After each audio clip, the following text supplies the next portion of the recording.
আসসালামু আলাইকুম। ঢাকা বোর্ড 2026 সালের রসায়ন এমসিকিউ প্রশ্নটার সমাধান দেখব। নিচের কোন মৌলের আয়নীকরণ শক্তি সবচেয়ে কম? সোডিয়াম। 2 নম্বরে বলছে মুদ্রা ধাতুর অবস্থান কত নম্বর গ্রুপে? তোমরা জানো মুদ্রা ধাতু 11 নম্বর গ্রুপে অবস্থিত। তোমার ক্ষার ধাতু হচ্ছে 1 নম্বর গ্রুপে অবস্থিত, আর মৃৎ ক্ষার হচ্ছে 2 নম্বর গ্রুপে অবস্থিত। হ্যালোজেন 17 নম্বর গ্রুপে, আর মুদ্রা ধাতু 11 নম্বর গ্রুপে। 3 নম্বর বলছে সালফারের যোজ্যতা ইলেকট্রন কত? যোজ্যতা ইলেকট্রন এবং যোজনী দুইটা কিন্তু আলাদা জিনিস। তোমার সালফারের যোজনী 2, 4, 6 তিনটা যোজনী থাকে। তাহলে যোজ্যতা ইলেকট্রন কোনটা? যোজ্যতা ইলেকট্রন হচ্ছে সালফারের যখন ইলেকট্রন বিন্যাস করবা, সালফারের electron 1s2, 2s2, 2p6, 3s2। তাহলে এখানে সালফারের ইলেকট্রন বিন্যাস দেখছো 1s2, 2s2, 2p6, 3s2 এবং 3p6। তা যোজ্যতা ইলেকট্রন বলে এই সবার শেষ যে কক্ষপথ, সবার শেষ কক্ষপথে যে কটা ইলেকট্রন থাকে ওটাকে যোজ্যতা ইলেকট্রন বলে। এখানে দেখো সর্বশেষ কক্ষপথ কত? 3 নম্বর কক্ষপথ। তা 3 নম্বর কক্ষপথে মোট কয়টা ইলেকট্রন আছে? এখানে দুইটা, এখানে চারটা, মোট কয়টা? 6টা। তাহলে উত্তর হবে 3। আর এটা একটা শর্ট ট্রিক্স এর মধ্যে মনে রাখতে পারো, এই যে 13 নম্বর গ্রুপের মৌলের সবার যোজ্যতা ইলেকট্রন 3 হবে, তারপর 14 নম্বর গ্রুপের সবার যোজ্যতা ইলেকট্রন 4 হবে, 15 নম্বর গ্রুপে সবার যোজ্যতা ইলেকট্রন 5, 16 নম্বর গ্রুপে সবার যোজ্যতা ইলেকট্রন 6, 17 নম্বর গ্রুপে সবার যোজ্যতা ইলেকট্রন 7। এটার মাধ্যমে মনে রাখতে পারো। আর অক্সিজেন 16 নম্বর গ্রুপে, তাহলে 6 হবে। কোনটির দ্বিযোজী যৌগমূলক? দ্বিযোজী মানে কি? যোজনী হবে 2। কোন যৌগমূলকের যোজনী 2 হবে? প্রথমে আছে কি নাইট্রেট। আমরা নাইট্রেট কি জানি? NO3-, এটা সালফাইড। আমরা সালফেটের সংকেত জানি SO3 2-, এটা। তারপরে হাইড্রোজেন কার্বনেট মানে হচ্ছে তোমার ওই যে বাইকার্বনেট বলে না, ওইটা। তাহলে হাইড্রোজেন কার্বনেটের সংকেত হচ্ছে ACO3-। তারপর ফসফেট কি? PO4 3-। দেখো এইগুলো হচ্ছে প্রত্যেকটা যৌগমূলক। তাহলে এখানে দেখো আমরা জানি যে উপরে চার্জ যা থাকে ওইটা হচ্ছে অর্যোজনী। নাইট্রেটের চার্জ কত? 1, তাহলে অর্যোজনী 1। তারপর সালফেট, এখানে দেখো চার্জ আছে -2, তাহলে অর্যোজনী হচ্ছে 2। আর বাইকার্বনেটের যোজনী 1, আর ফসফেটের যোজনী 3। আমাদের বলছে দ্বিযোজী, তাহলে কি হবে? সালফাইড হবে। এই নাইট্রোজেন গ্যাসের অণুতে কয়টি বন্ধন আছে? আমরা নাইট্রোজেনের যোজনী জানি কত? 3। তাহলে নাইট্রোজেনে তোমার 3টা বন্ধন থাকে, নাইট্রোজেনের ত্রিবন্ধন। তার উত্তর হবে গ। আর পেন্টেনের স্ফুটনাঙ্ক, এটা তোমাদের বইয়ে দেওয়া আছে। এই যে এখানে একটু ভুল আছে, এখানে 35.1 দেওয়া, বাট এটা তোমাদের বইয়ে 36.1 ডিগ্রি সেলসিয়াস দেওয়া। ঠিক আছে, এটা একটু মনে রেখো। নিচে কোনটি পানিতে অদ্রবণীয়? অদ্রবণীয় মানে হচ্ছে পানির সাথে কোনটা মিশবে না, মানে অধক্ষেপ পড়বে। তাহলে এখানে তোমাদের বইয়ে অধক্ষেপণ বিক্রিয়ার ওইখানে এই যে সিলভার ক্লোরাইড এটা লেখা আছে, যে সোডিয়াম ক্লোরাইডের সাথে সিলভার নাইট্রেট বিক্রিয়া করে সিলভার ক্লোরাইড এবং সোডিয়াম নাইট্রেট তৈরি হয়। এই বেরিয়াম সালফেট থাকলে এটা উত্তর হইতো। 8 নম্বর বলছে বন্ধন গঠনকালে নিচে কোন যৌগটি পুরোপুরি আর্গনের ইলেকট্রন বিন্যাস লাভ করবে? আমরা আর্গনের ইলেকট্রন কয়টা জানি? 18টা। এই যে পটাশিয়াম ক্লোরাইড, ধরো পটাশিয়াম এবং ক্লোরাইডটা যদি আমরা চার্জ আকারে লিখে এরকম, যে এখানে পটাশিয়াম আমরা জানি যে পটাশিয়াম একটা ইলেকট্রন ত্যাগ করে পটাশিয়াম প্লাস হয়। আর পটাশিয়ামের তোমার প্রোটন কয়টা? 19টা। আমরা জানি যে প্রোটন সংখ্যা এবং ইলেকট্রন সংখ্যা সমান হয়, বাট তাহলে একটা ইলেকট্রন ত্যাগ করলে কয়টা হবে? 18টা হয়ে যাবে। আবার সেম ভাবে ক্লোরিন কয়টা? তোমার ক্লোরিনের প্রোটন হচ্ছে 17টা। তাহলে এখানে চার্জ হচ্ছে মাইনাস, তার মানে একটা ইলেকট্রন গ্রহণ করবে। তাহলে আমরা জানি যে প্রোটন সংখ্যা এবং ইলেকট্রন সংখ্যা সমান হয়, বাট আয়ন হলে পরিবর্তন হয়। তাহলে এখানে 17 আর 1 কত হবে? 18। দেখো দুইটাই কি তোমার আর্গনের ইলেকট্রন বিন্যাস লাভ করছে না, এই জন্য তোমার এই খ নাম্বারটা উত্তর হবে।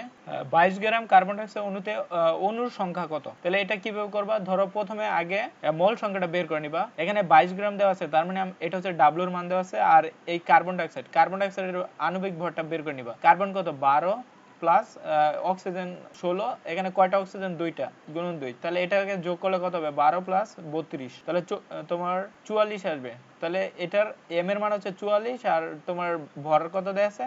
22 দেওয়া আছে। তাহলে এখান থেকে ফার্স্টে মোল বের করবে।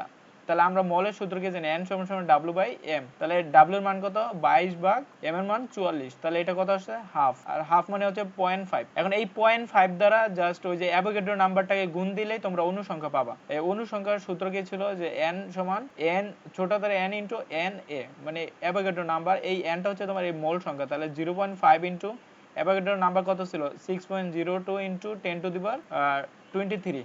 তাহলে এটা গুণ দিলে তোমার উত্তর চলে আসবে এটা। তাহলে 10 গ্রাম ক্যালসিয়াম কার্বনেটে কত মোল আছে? তার মানে ওই যে n এর মান বের করতে বলছে, যে আমরা এখনই তো দেখলাম n কিভাবে বের করি, যে এখানে তাহলে n n কিভাবে বের করব, n সমান সমান w বাই m, নিচে হবে যোগের আণবিক ভর আর উপরে হবে গ্রাম এককে ভরটা যেটা দেওয়া থাকবে। তাহলে এখানে তোমার w এর মান কত 10 দেওয়া আছে, বাট আমরা ক্যালসিয়াম কার্বনেটের তো আগে m এর আণবিক ভরটা বের করে নিবা। তাহলে ক্যালসিয়াম কার্বনেট, এই ক্যালসিয়াম কত, ক্যালসিয়ামের ভর হচ্ছে 40 প্লাস কার্বনের ভর কত 12 প্লাস অক্সিজেন কয়টা 3টা, অক্সিজেন হচ্ছে 16 গুণন 3, তাহলে এটা তোমার যোগ করলে কত হবে, তোমার এটা যোগ করলে হবে 100, ঠিক আছে। তাহলে এই m এর জায়গায় 100 লিখবা, তাহলে একটা জিরো কাটা, একে ভাগ দিলে কত হবে 0.1 হবে, ঠিক আছে। তাহলে আমাদের উত্তর হবে গ।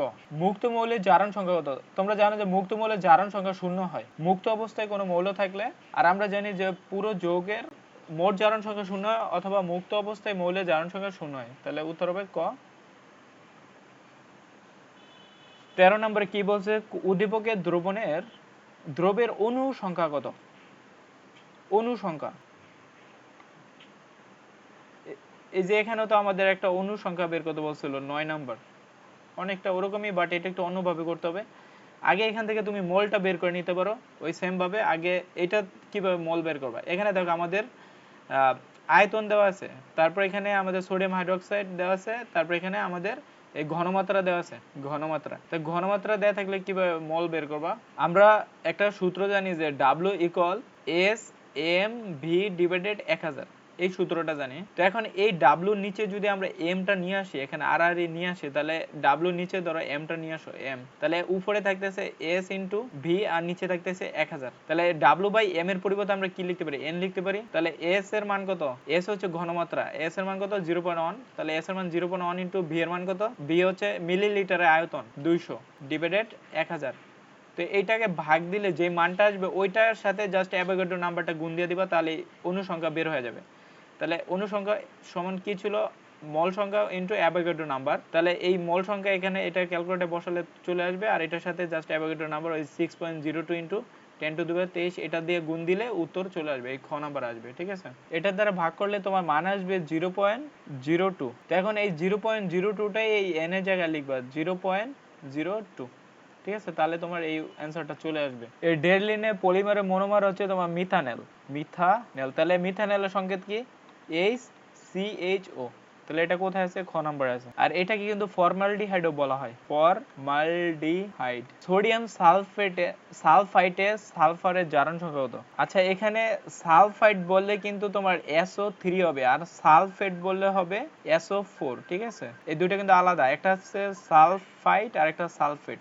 তো এখানে বলছে সোডিয়াম সালফাইট, তাহলে আমরা প্রথমে যৌগটা লিখবো সোডিয়াম সালফাইট, ওকে। আর সালফাইটের যোজনী 2, সোডিয়ামের কাছে আসবে, সোডিয়ামের যোজনী 1 ওর কাছে যাবে।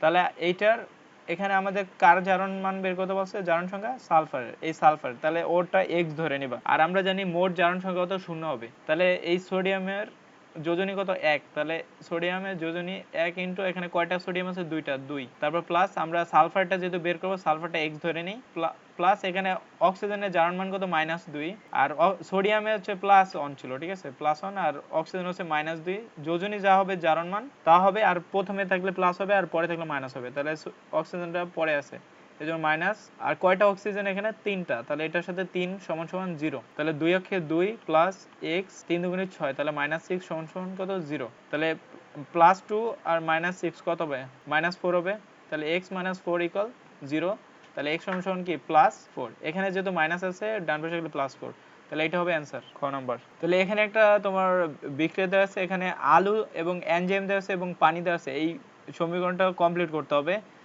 তাহলে আমরা জানি আলু এনজাইম এবং পানি দিলে তোমার এখানে স্টার্চ তৈরি হবে,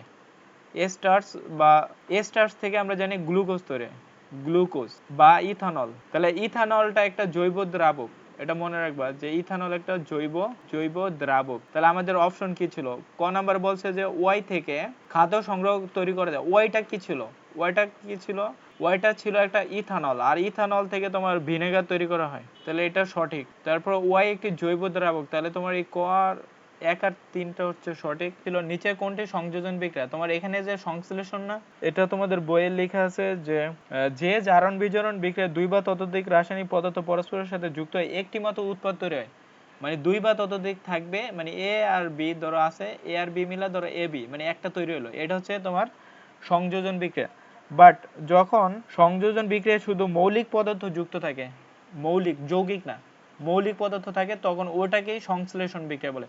তাহলে তাহলে সংশ্লেষণ বিক্রিয়া কি এক ধরনের সংযোজন বিক্রিয়া। ওকে, নিচের কোনটি ওলিফিন? আমরা জানি এলকিন সমূহ হ্যালোজেনের সাথে বিক্রিয়া করে তৈলাক্ত পদার্থ উৎপন্ন করে, ওদেরকে ওলিফিন বলে। তাহলে এখানে দেখো অ্যালকিন কোথায় আছে, এই যে এখানে অ্যালকিন, এটা হবে উত্তর। প্রকৃতিতে পাওয়া যায় এমন মৌলের সংখ্যা কত? প্রকৃতিতে পাওয়া যায় কয়টা মৌল? 98টা। আর বাকিগুলো কৃত্রিমভাবে তৈরি। টাংস্টেনের প্রতীক কি এটা জানো, যে ডাব্লু। এটার ফুল মিনিংটা হচ্ছে তোমার উলফ্রাম, ল্যাটিন নাম উলফ্রাম, এখান থেকে এই ডাব্লুটা ব্যবহার করা টাংস্টেন। বোর পরমাণু মডেলে কোনটির বর্ণালী ব্যাখ্যা করতে সক্ষম? আমরা জানি বোর পরমাণু এক ইলেকট্রন বিশিষ্ট পরমাণু বর্ণালী ব্যাখ্যা হতে পারে। যেমন H+, এখানে তোমার ইলেকট্রন কয়টা আছে? 0টা আছে, কারণ একটা ইলেকট্রন ছেড়ে দিলে তো হাইড্রোজেনের কোনো ইলেকট্রন থাকে না। লিথিয়াম প্লাস, লিথিয়াম প্লাসে তোমার একটা ইলেকট্রন, আমরা লিথিয়ামে কয়টা ইলেকট্রন থাকে? 3টা, বাট একটা ইলেকট্রন প্লাস মানে একটা ইলেকট্রন ছেড়ে দিলে আর 2টা ইলেকট্রন থাকে, তাহলে এটা হবে না। তারপরে হিলিয়াম, হিলিয়ামে তো 2টা ইলেকট্রন। আর হাইড্রোজেন, হাইড্রোজেনে কয়টা ইলেকট্রন? একটা। তাহলে তোমার বোর পরমাণু মডেল জাস্ট এক, যার একটা ইলেকট্রন আছে ওইটার বর্ণালী ব্যাখ্যা হতে পারে। তাহলে উত্তর হবে 4। তোমার এই যে এখানে যে ইলেকট্রন বিন্যাসটা ছিল এটা ক্রোমিয়ামের ছিল। আমরা জানি ক্রোমিয়ামের তোমার স্থিতিশীলতার জন্য তোমার ডি অরবিটালে 5টা ইলেকট্রন থাকে আর এস অরবিটালে একটা ইলেকট্রন থাকে। নর্মাল অবস্থায় এস অরবিটালে 2টা ছিল আর এখানে 4টা ছিল ডিতে। তো এস থেকে একটা ইলেকট্রন ডিতে চলে আসে, তাহলে এটা উত্তর হবে গ। এটা ছিল ব্যতিক্রম ধর্মী ইলেকট্রন বিন্যাস না ওইটা। তারপরে এখানে একটা তোমার একটা মৌল দেওয়া আছে, মৌলের কি কি দেওয়া আছে? নিচে প্রোটন সংখ্যা দেওয়া আছে 4, ভর সংখ্যা দেওয়া আছে 9 এবং চার্জ দেওয়া আছে 2+। তাহলে এটা প্রোটন কয়টা? 4টা কিনা দেখতে হবে। প্রোটন 4টা, হ্যাঁ। এই এই বরাবর তোমার এক্স এর নিচে কর্নার বরাবর যেটা থাকবে ওটা প্রোটন। ইলেকট্রন সংখ্যা তোমার এই চার্জ যদি প্লাস থাকে তাহলে ইলেকট্রন সংখ্যা বিয়োগ হয়ে যাবে প্রোটন থেকে, তাহলে প্রোটন 4। তাহলে এখানে চার্জ যেহেতু 2, তাহলে 2টা ইলেকট্রন মাইনাস হয়ে যাবে, তাহলে 2টা, তাহলে খ নাম্বারটা ভুল। নিউটন 5, নিউটন কিভাবে বের করবে? ওই ভর সংখ্যা থেকে প্রোটনটাকে বিয়োগ করে দিবা, 9 থেকে 4 বিয়োগ কত হবে? 5 হবে। উত্তর হবে খ। নিচে কোন মৌলের ধাতব বৈশিষ্ট্য সর্বাধিক? তাহলে এখানে ধাতু কোনটা? এই যে ম্যাগনেসিয়াম, যার নামের সাথে আম থাকবে ওইটাই ধাতু, ঠিক আছে। আর ধাতু বলতে এখন এই অ্যালুমিনিয়াম পর্যায় সারণী তোমার বাম ডানের একটা ব্যাপার স্যাপার আছে। তোমার পর্যায় সারণী বাম থেকে ডান দিকে যদি যাও, একই পর্যায়ের বাম থেকে ডান দিকে গেলে ধাতব ধর্ম হ্রাস পায়, অধাতব ধর্ম বৃদ্ধি পায়। আর ডান থেকে বাম দিকে গেলে ধাতব ধর্ম বৃদ্ধি পায়, অধাতব ধর্ম হ্রাস পায়। তাহলে এখানে অ্যালুমিনিয়ামের আগে হচ্ছে তোমার ম্যাগনেসিয়ামের অবস্থান, এই জন্য উত্তর হবে 4।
নিচের কোন মৌলের আয়নীকরণ শক্তি সবচেয়ে কম?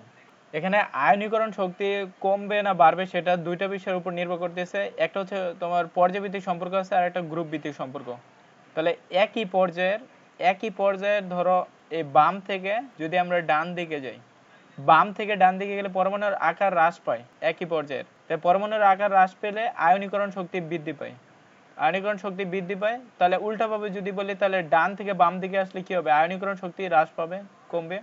আবার গ্রুপ ভিত্তিক সম্পর্ক, যদি একই গ্রুপ হয়, তোমার হাতের বাম পাশে ধাতুগুলো থাকে, ধাতুর ক্ষেত্রে তোমার আয়নিক সম্পর্কটা হচ্ছে একই গ্রুপের উপর থেকে যদি আমরা নিচে যাই তাহলে আয়নীকরণ শক্তি হ্রাস পায়, আবার নিচ থেকে উপরে গেলে আয়নীকরণ শক্তি বৃদ্ধি পায়। আমরা সাধারণত জানি অধাতুর আয়নীকরণ শক্তি বেশি থাকে। তাহলে এখানে আমাদের দেখো দুইটা ধাতু আছে, সোডিয়াম এবং ম্যাগনেসিয়াম। আবার এখানে দেখো সোডিয়াম, ম্যাগনেসিয়াম এবং আর্গন, এই তিনটা হচ্ছে তোমার 3 নাম্বার পর্যায়ে। আর আমরা কি জানি যে একই পর্যায়ের বাম থেকে ডান দিকে গেলে পরমাণুর আকার হ্রাস পায় এবং আয়নীকরণ শক্তি বৃদ্ধি পায়। তাহলে উল্টা দিকে আমাদের বলছে কম হবে, তাহলে বাম দিকে সর্ববামে কোনটা আছে? সোডিয়াম, তারপরে 2 নম্বর গ্রুপে ম্যাগনেসিয়াম, তাহলে আমাদের উত্তর হবে সোডিয়াম।